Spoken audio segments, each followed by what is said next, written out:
Hey everybody. I wanted to talk a little bit about a DIY project I did here at home and the tool that I used to do it. So the project was my washing machine here is in a little closet, and next to that closet is my hall closet. Well, the washer leaked and wound up flooding some water underneath the wall and floor of this closet, and immediately afterwards I wound up with a mold problem. So I had to take out a bunch of drywall all along the closet base. I had to cut it all out, and I had to get up all the old flooring because it was all warped and whatnot. And that's not an easy task to pull out drywall, even in the best situation. In this situation, this wall mates up with the kitchen, so it is a 60-minute firewall, meaning that it is a double layer of 7/8 fire-resistant drywall. And that means it's what, 1.25 inches thick? You're not going to use a handsaw on that. So I bought for $129, $130 somewhere in there, an oscillating multi tool. Make sure I'm in frame here. Okay. So this is a DeWalt 20 volt max XR oscillating multi tool. This bad boy is very nice. Now, a lot of other companies make these tools too. Rigid, Milwaukee, you name it. A bunch of other companies make oscillating tools, and they all are very similar. And it's just a great tool in general, I think.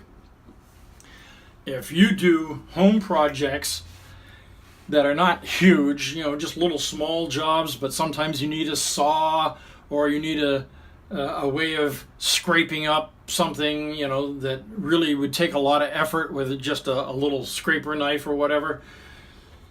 These things are great. They make all sorts of kinds of blades for them now, ones that'll cut through, metal and cut through drywall and cut through wood, and scraper blades for scraping up all old linoleum or scraping tile off, or what have you. And these tools are really awesome. And now I just want to talk about the DeWalt in particular here for a moment, just because I know this tool. I've read some reviews of it and some areas where people think, blah, blah, blah. So my thoughts are that, one, people complained that the trigger for putting the blades in, the quick change blades, is too stiff. Well, I can see why they would say that. It is very stiff, and you can only get two fingers on there at best, maybe 3 if you really try hard enough, but 2 is the max. And that's pretty stiff to hold that and then try to, you can see my hand is shaking. I'm not that strong. I don't have that strong of a grip. Not anymore. I'm 63, So, what do? And why is it that stiff? Why? Well, they don't want a blade like this that's full of teeth to come flying off this tool and slap you in the head and kill you. That's why it's that stiff. If you don't have a strong grip, just lay the tool down, press down on that, slip the blade in, make sure it's up on the nubs, and then lock it. And then just check it. There you are. See, simple as that. Took no effort whatsoever. Another thing is, make damn sure when you're putting a blade in that you do not have your battery pack in. Because if you have your battery pack in and you accidentally hit this, you could lose a finger, if not a whole hand. Now, the DeWalt does have a trigger lock right here. And I find that the trigger lock sometimes doesn't want to lock. You really have to press it hard. And that does lock the trigger. It also locks out the battery from powering the tool because it locks the trigger. But I prefer to really be safe and just not have the battery in when I'm putting a blade in. Once the blade's in, pop that on, voila, you're ready to go. Another feature I like about this tool, it has a headlight. Headlight turns off automatically. If I let the tool sit here for a couple of minutes, it'll shut off on its own. I don't have to think about it. But when I'm working, that headlight comes on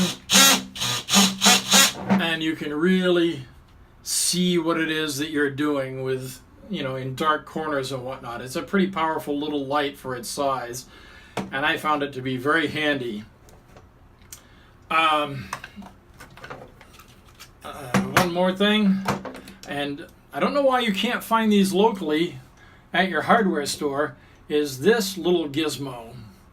This is a depth gauge, cutting depth gauge, mounts to the side of the tool like that, just screws on, can go on either side.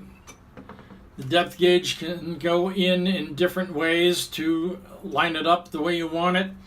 And when you're cutting drywall, if you have metal studs, you don't want the blade hitting the metal studs. It's going to make a horrible racket and it will damage the blade.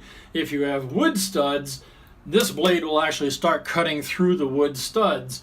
So if you can get the depth gauge and set the depth based on what kind of drywall you have, and you can cut out a little sample by hand, you know, and say, oh, it's 3/8 or 1/2 inch or whatever. Set your depth gauge to just slightly under that, and that way you won't be cutting through your studs, and it will keep the tool moving through the wall nice and easily without a lot of headaches.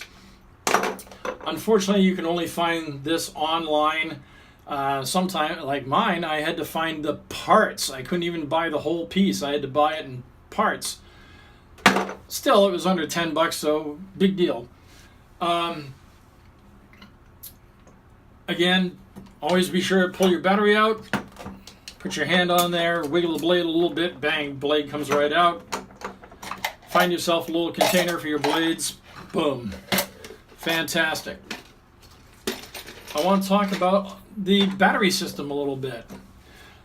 The new DeWalt systems, they have a bunch of different battery systems now that are interchangeable. They're smart batteries, which means you can get a 40-volt battery and put it into a 20-volt tool, and the battery automatically knows to only feed the tool 20 volts. That's it.